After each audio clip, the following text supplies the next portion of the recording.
Hello guys, मैं का शर्मा स्वागत करती हूँ आपके अपने यूट्यूब चैनल एजुकेशन ब्रांच पे। आई होप आप सब अच्छे होंगे। आज इस वीडियो में देखने वाले हैं वैदिक काल। हालांकि यह वैदिक काल का पार्ट 2 रहने वाला है। पार्ट 1 हो चुका है। आई होप वो वीडियो आप लोगों ने देखा होगा। अगर नहीं देखे तो पहले वो वीडियो जाकर के देख लें। चलिए इसे स्टार्ट करते हैं। इस वीडियो में हम लोग कुछ शब्दावली का अर्थ को देखेंगे, वेदों के बारे में जानेंगे, वेदांत के बारे में जानेंगे। चलिए इसे स्टार्ट करते हैं। यहाँ से प्रैक्टिस सेट में क्वेश्चन आया है। अगर उठा करके देखिएगा ज्ञान बिंदु जीएस एकेडमी का, तो उसमें इससे रिलेटेड क्वेश्चन पूछे गए हैं। चलिए इसे स्टार्ट करते हैं, याद करने का प्रयास करेंगे। कुलभ जो शब्द है यह प्रयोग किया जाता था परिवार का मुखिया के लिए। परिवार का जो मुखिया होता था उसके लिए कौन सा शब्द, तो कुलभ शब्द का प्रयोग वैदिक काल में किया जाता था। नेक्स्ट है पूरक। यहाँ पे कुलभ था, यहाँ पे है पूरक। पूरक जो शब्द है यह दुर्गपति के लिए प्रयोग किया जाता था। दुर्गपति को क्या कहा जाता था, तो पूरक कहा जाता था। नेक्स्ट है अस्पष्ट। अस्पष्ट जो शब्द है यह प्रयोग किया जाता था गुप्तचर के लिए। अस्पष्ट शब्द का प्रयोग गुप्तचर के लिए किया जाता था। जनता पर नजर रखने वाला जो गुप्तचर होता था, जनता पर नजर रखने वाला जो गुप्तचर होता था उसके लिए अस्पष्ट शब्द का प्रयोग किया जाता था। नेक्स्ट है उग्र। उग्र जो शब्द है यह हो जाएगा अपराधियों को पकड़ने के लिए जो शब्द दिया गया था, यह हो गया उग्र। उग्र किसे कहते थे, तो अपराधियों को पकड़ने वाले व्यक्ति को कहते थे उग्र। नेक्स्ट या फिर कहिए पुलिस को कह सकते हैं, पुलिस को भी उग्र कह सकते हैं, क्योंकि यहाँ पे शब्द आ रहा है अपराधियों को पकड़ने वाला, आई मीन पुलिस भी हो सकता है। तो अपराधियों को पकड़ने वाले को क्या कहा जाता था, उग्र कहा जाता था। नेक्स्ट है पति। पति शब्द का प्रयोग किया जाता था ग्राम का अधिकारी के लिए। ग्राम के जो अधिकारी होते थे उन्हें पति कहा जाता था। नेक्स्ट है समिति के अध्यक्ष। समिति के अध्यक्ष को कहा जाता था ईशान। समिति के अध्यक्ष को क्या कहा जाता था, ईशान कहा जाता था। नेक्स्ट है वाचपति। लास्ट में एक बार रिवीजन कर लेंगे। वाचपति जो शब्द है यह शब्द प्रयोग किया जाता था गोचर भूमि के अधिकारी के लिए। गोचर भूमि के अधिकारी को क्या कहा जाता था, वाचपति कहा जाता था। नेक्स्ट है सीरा। सीरा किसे कहते थे, तो हल को। सीरा किसे कहा जाता है, तो यह हल को कहा जाता है। सीरा किसे कहते हैं, तो यह हल को कहा जाता है। और बल्कि इसका जो रेखा जो होता है उसे क्या कहा जाता है, उसको सीता कहा जाता है। सीरा किसे कहते हैं, तो हल को कहते हैं। और इसकी रेखा को क्या कहा जाता था, तो सीता कहा जाता था। क्लियर। आगे बढ़ते हैं। सुदखोर जो है यह वेकनॉट के लिए प्रयोग किया जाता था। सुदखोर के लिए वेकनॉट, आई मीन वेकनॉट का अर्थ क्या होता था, सुदखोर होता था। वेकनॉट का अर्थ क्या होता है, सुदखोर। नेक्स्ट है पनी। पनी जो शब्द है यह व्यापार करने वाले व्यक्ति के लिए प्रयोग किया जाता था। पनी किसे कहा जाता था, तो व्यापार करने वाले जो होते थे उनके लिए पनी शब्द का प्रयोग किया जाता था। नेक्स्ट है अव्रत। अव्रत उसे कहते थे जो अनार्य होते थे, जो आर्य को पालन नहीं करते थे, उसके लिए अव्रत शब्द का प्रयोग किया जाता था। जैसे कि आर्य का जो व्रत होता था उसे पालन नहीं करते थे, उसे क्या कहा जाता था, अव्रत कहा जाता था। या फिर कह सके अनार्य लोग को क्या कहा जाता था, तो अव्रत कहा जाता था। क्लियर। आगे बढ़ते हैं। नेक्स्ट है अनास। अनास जो शब्द है यह चपटी नाक वाला जो व्यक्ति होता था उसे अनास कहते थे। अनास किसको कहते थे, जिसका नाक चपटा होता था उसके लिए प्रयोग किया जाता था अनास शब्द। क्लियर। आगे बढ़ते हैं। नेक्स्ट है वृद्धवाच। मृदवाच। मृदवाच जो है यह अस्पष्ट वाणी बोलने वाले को जो सही तरह से नहीं बोल पाता था उसके लिए मृदवाच का प्रयोग किया जाता था। नेक्स्ट है कर निर्धारण जो करता था, कर का जो निर्धारण करने वाला अधिकारी जो होता था उसे भागदूत कहा जाता था। कर का जो निर्धारण करता था उसे क्या कहता था, भागदूत कहा जाता था। एक बार जल्दी से रिवीजन यहीं पे कर लेते हैं। कुलभ शब्द परिवार का मुखिया के लिए। पूरक दुर्गपति को कहा जाता था। अस्पष्ट जो शब्द या जनता पर नजर रखने वाले गुप्तचर को कहा जाता था अस्पष्ट। नेक्स्ट है उग्र। अपराधियों को पकड़ने वाले को उग्र कहा जाता था। ग्राम के अधिकारी को पति कहा जाता था। समिति के अध्यक्ष को ईशान। गोचर भूमि के अधिकारी को वाचपति। हल को सीरा कहा जाता और हल के रेखा को क्या कहा जाता था, तो सीता कहा जाता था। नेक्स्ट है सुदखोर। सुदखोर हो जाएगा वेकनॉट। व्यापार करने वाले को पनी कहा जाता था। अनार लोग को अव्रत। अनास किसको कहते थे, जिसका नाक चपटा होता था उसे अनास कहते थे। मृदवाच। मृदवाच किसे कहते थे, जो अस्पष्ट वाणी बोलने वाला, जो सही तरह से नहीं बोला करता था उसे क्या कहते थे, तो मृदवाच कहा जाता था। भागदूत। भागदूत उसे कहते हैं जो कर का निर्धारण करता था। यहाँ पे दिया गया वेद कितने थे, तो वेद थे 4। वेद की संख्या कितनी थी, तो 4 थी। कौन कौन, ऋग्वेद, सामवेद, यजुर्वेद और अथर्ववेद। जिस तरह से मैंने आपको बताया उसी तरह से वेदों का निर्माण किया गया है। सबसे पहले ऋग्वेद का निर्माण हुआ है, उसके बाद सामवेद, उसके बाद यजुर्वेद और उसके बाद अथर्ववेद का निर्माण हुआ है। तो वेद की जो संख्या कितनी है, तो यह 4 है। और वेदांत की संख्या कितनी है, 6। वेद की संख्या 4, वेदांत की संख्या 6। वेदांत किसे कहते हैं, तो वेदों को अच्छी तरह से जो पढ़ा जा सके, वेदों को अच्छी तरह से पढ़ा जा सके, इसलिए वेदांत का निर्माण किया गया। नेक्स्ट है पुराण। पुराण की संख्या है कितनी, तो 18। पुराण की संख्या कितनी है? तो 18 है। और उपनिषद की संख्या कितनी है? 108 है। इसे ध्यान में रखेंगे। वेद है 4, वेदांत है 6, पुराण की संख्या 18 और उपनिषद की संख्या कितनी है? तो 108 है। धीरे धीरे करके कुछ पुराण को भी देखेंगे, कुछ उपनिषद को भी देखेंगे, हालांकि इसमें वेद और वेदांत को देखने वाले हैं। चलिए वेद को स्टार्ट करते हैं। वेद कितने हैं? तो 4 हैं, अभी हमने बताया। ऋग्वेद है, सामवेद है, यजुर्वेद है और अथर्ववेद है।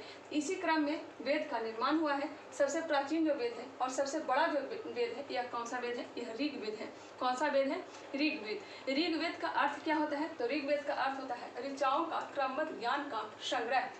ऋग्वेद का अर्थ क्या होता है? तो ऋचाओं का क्रमबद्ध ज्ञान का संग्रह। इसमें ऋचाओं की संख्या सर्वाधिक थी, इस कारण से ही इसका नाम क्या पड़ गया? ऋग्वेद। ऋचाओं की संख्या कितनी थी? तो इसकी संख्या थी 10,462। कुल ऋचाओं की संख्या कितनी? तो 10,462। मंडल की संख्या कितनी है? तो टोटल मंडल की संख्या है 10। मंडल की संख्या है 10। सूक्त की संख्या कितनी है? तो यह हो जाएगा 1028। सूक्त की संख्या 1028, कंफ्यूज ना होइएगा। मंडल की संख्या 10, सूक्त की संख्या 1028, ऋचाएं की संख्या 10,462 है। और ये सबसे बड़ा और सबसे प्राचीन वेद था। इसके ब्राह्मण ग्रंथ का नाम क्या है? तो एक है ऐतरेय ब्राह्मण और दूसरा कौन सा है? तो कौसतकी ब्राह्मण। आपने सुना होगा, इसका ट्रिक याद रखिएगा। इसका ट्रिक हो जाएगा एक, ए से हो जाएगा ऐतरेय ब्राह्मण और का से हो जाएगा कौस्तकी ब्राह्मण। कौस्तकी ब्राह्मण को संखायन ब्राह्मण भी कहा जाता है। कौस्तकी ब्राह्मण को संखायन ब्राह्मण भी कहा जाता है। क्लियर? आगे बढ़ते हैं। इसके ज्ञानी को क्या कहते हैं? ऋग्वेद के ज्ञानी को क्या कहा जाता था? तो ज्ञानी को कहा जाता है होत्री। क्या कहा जाता है? होत्री कहा जाता है। या फिर इसके पढ़ने वाले जो ऋषि होते थे उन्हें क्या कहा जाता है? तो होत्री कहा जाता था। क्लियर? आगे बढ़ते हैं। इसका उपवेद है। चारों वेद के कोई ना कोई एक उपवेद भी है। उपवेद कौन सा है? तो यह हो जाएगा आयुर्वेद। आयुर्वेद इसका उपवेद है और इसके निर्माता कौन है? यह हो जाएगा प्रजापति या फिर कहीं कहीं धन्वंतरी भी दिया गया है। आयुर्वेद की रचना किसने की है? तो प्रजापति या फिर धन्वंतरी ने। क्लियर? नेक्स्ट है सबसे पुराना जो मंडल है, टोटल मंडल की संख्या कितनी है? तो 10 है। टोटल मंडल की संख्या 10 है। इसमें से दूसरा से लेकर के 2 से लेकर के 7 तक जो मंडल है यह सबसे प्राचीन मंडल है। 2 से लेकर के 7 तक जो मंडल है यह सबसे प्राचीन मंडल है। नवीनतम मंडल कौन सा है? तो 1 और 10। 1 और 10 जो मंडल है, पहला और 10वां जो मंडल है यह नवीनतम मंडल है। क्या हमने बताया? 2 से लेकर 7 तक जो मंडल है यह सबसे प्राचीन मंडल है। वही नवीनतम जो मंडल है यह 1 और 7 है। 1 और 7 वहाँ पे हमने क्या बताया? 2 से लेकर के 7 तक जो मंडल है यह सबसे प्राचीनतम मंडल है। क्लियर? आगे बढ़ते हैं। इसमें जो तीसरा मंडल है, इसमें तीसरे मंडल में गायत्री मंत्र की चर्चा की गई है। गायत्री मंत्र किसके लिए प्रयोग किया जाता है? तो किसको समर्पित है? तो सावित्री माता को, सावित्री देवी को समर्पित है। क्लियर? या फिर क्या है? सूर्य भगवान को समर्पित है। नेक्स्ट है 7वां मंडल। 7वां मंडल में दशराज युद्ध की चर्चा की गई है। कौन से मंडल में? तो 7वें मंडल में दशराज युद्ध की चर्चा की गई है। दशराज युद्ध कहाँ पे हुआ है? तो परश्नी नदी के किनारे, रावी नदी के किनारे। किसके बीच? तो राजा सुदास और 10 जनों के बीच। राजा सुदास के साथ और 10 जनों आई 10 राजाओं के बीच युद्ध लड़ाया गया था, जिसमें सुदास की जीत होती है और 10 राजाएं क्या हो जाते हैं? हार जाते हैं। क्लियर? कौन से मंडल में चर्चा है? तो 7वां मंडल में। नेक्स्ट है 8वां मंडल। 8वां जो मंडल है इसमें हस्तलिखित ऋचा का वर्णन किया गया है, या फिर पांडुलिपि ऋचाओं का वर्णन किसमें मिलता है? तो 8वें मंडल में। नेक्स्ट है 9वें मंडल। 9वां मंडल जो है यह हो जाएगा सोमदेव को समर्पित। सोमदेव किससे संबंधित हो जाएंगे? तो वनस्पति। सोमदेव जो है यह वनस्पति के देवता हैं, पेय पदार्थ के देवता हैं। उस समय पेय पदार्थ वैसा नहीं कि मदरा ऐसा होता था। उस समय जो पेय पदार्थ होते थे यह वनस्पतियों के जूस निकाल करके पिया जाता था, जो कि उस समय युद्ध करने में ताकत देने का काम करता था। नेक्स्ट है 9वां मंडल, बात कर लिया सोमदेव।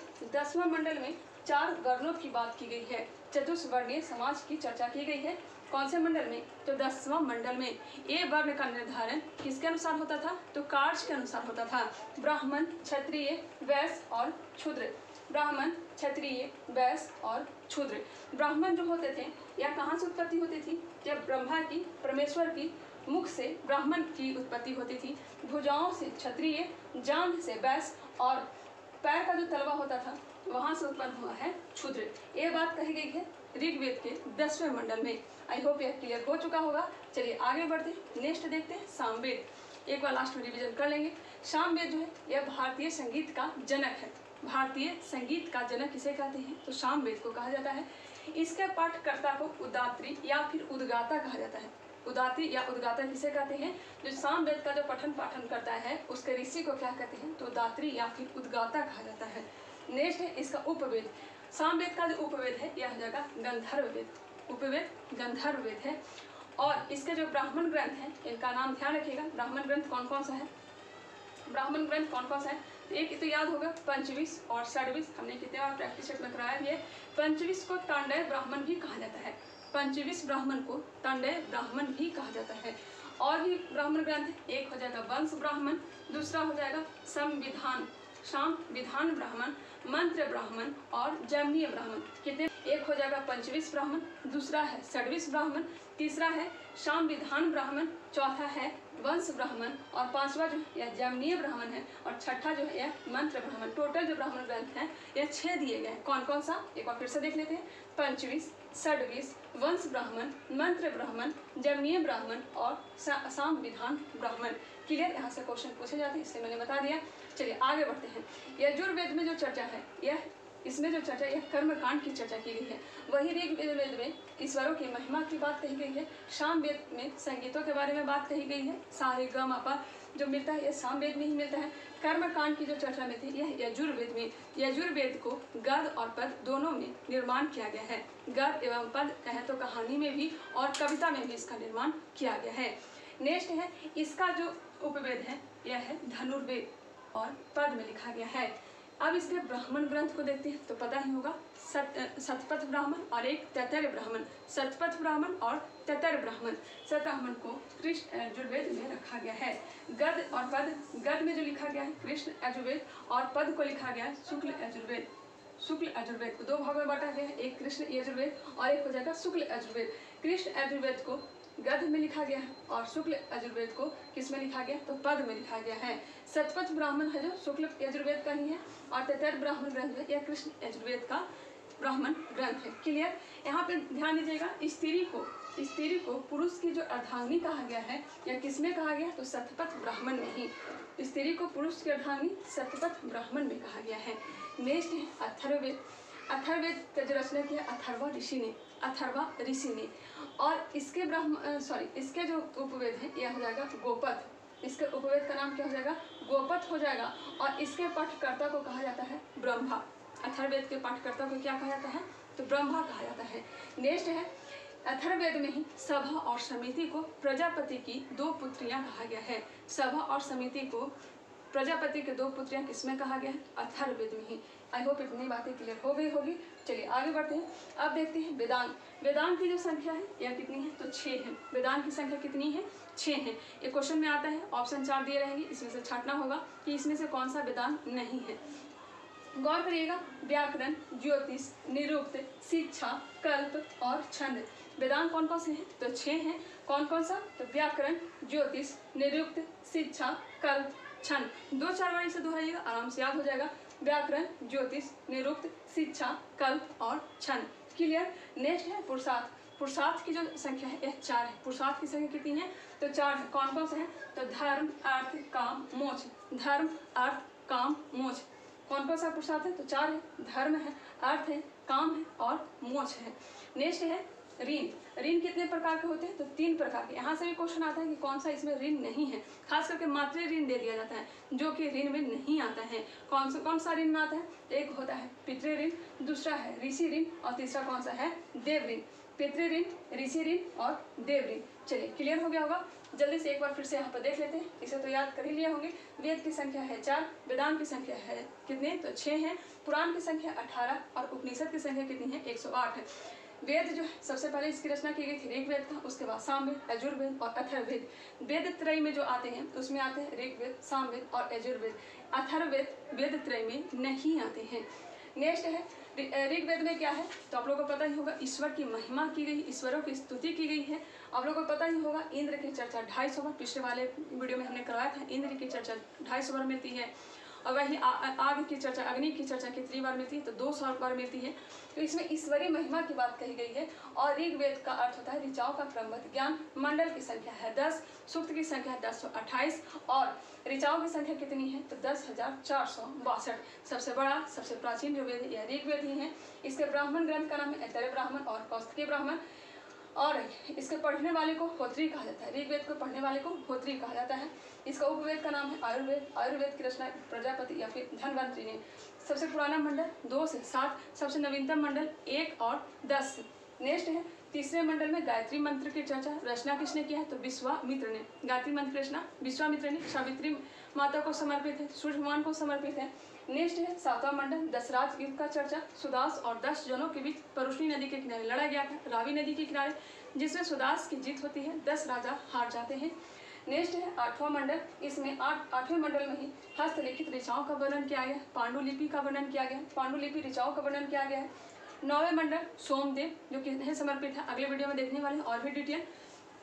9वें मंडल में सोमदेव जो कि पेय पदार्थ के देवता थे। 10वां मंडल जिसमें 4 वर्णों की बात कही गई है, किसके अनुसार वर्ण का बंटवारा किया गया था, आप लोगों को पता ही होगा। ऋग्वैदिक काल में कास्ट के अनुसार से बंटवारा किया गया था। ब्राह्मण, क्षत्रिय, वैश्य और शूद्र सबसे पहले जो चर्चा में आता है 10वें मंडल में। उत्तर वैदिक काल में वही जन्म के अनुसार हो जाता है, जो कि आगे हम लोग देखने वाले हैं।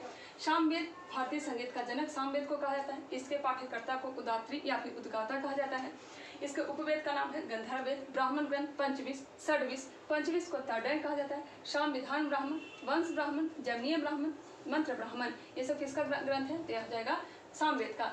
यजुर्वेद कर्मकांड से संबंधित है। अथर्व जो है इसके पाठ्यकर्ता है और इसको क्या कहा जाता है, उपवेद का जो नाम है यह हो जाएगा धनुर्वेद। गद्य और पद्य में रचना की गई है। एक हो जाएगा शुक्ल यजुर्वेद और एक हो जाएगा तैत्तरीय यजुर्वेद। शुक्ल यजुर्वेद एक हो जाएगा कृष्ण यजुर्वेद, कृष्ण यजुर्वेद में तैत्तरीय ब्राह्मण आते हैं। शुक्ल यजुर्वेद में सतपथ ब्राह्मण में ही स्त्री को पुरुष की अर्धांगिनी बताया गया है। नेक्स्ट है अथर्ववेद, जिसमें जादू टोना ये सब की बात, शादी विवाह ये सब की बात जो की गई अथर्ववेद में ही। अथर्वा ऋषि ने इसका निर्माण किया है और इसके पाठ्यकर्ता को ब्रह्मा कहा जाता है। उपवेद का नाम है गोपद। इसी में कहा गया है सभा और समिति जो है यह प्रजापति की 2 पुत्रियां हैं। क्लियर, बिल्कुल फास्ट तरीके से मैं करवा रही हूँ। वेदांत की जो संख्या यह 6 हो जाएगा। व्याकरण, ज्योतिष, निरुक्त, शिक्षा, कल्प, छंद। व्याकरण, ज्योतिष, निरुक्त, शिक्षा, कल्प, छंद जो है यह वेदांग है। पुरुषार्थ की संख्या है 4। धर्म, अर्थ, काम, मोक्ष। धर्म, अर्थ, काम, मोक्ष है। और ऋण कितने हैं, तो 3 है। पितृ ऋण है, ऋषि ऋण है और देव ऋण है। आई होप ये वीडियो आप लोगों को पसंद आई होगी। अगर पसंद आई है तो आप लोग कमेंट करके जरूर बताइएगा। कहीं त्रुटि भी रह गई होगी तो आप लोग कमेंट करके जरूर बताइएगा। कहाँ पे और सुधार करें वो भी आप लोग बताइएगा। चलिए मिलते हैं नेक्स्ट वीडियो में। एक पार्ट और आएगी वैदिक काल का, इसके बाद वैदिक काल को समाप्त करके हम लोग महाजन पर्व में प्रवेश करेंगे। चलिए मिलते हैं नेक्स्ट वीडियो में, तब तक के लिए धन्यवाद।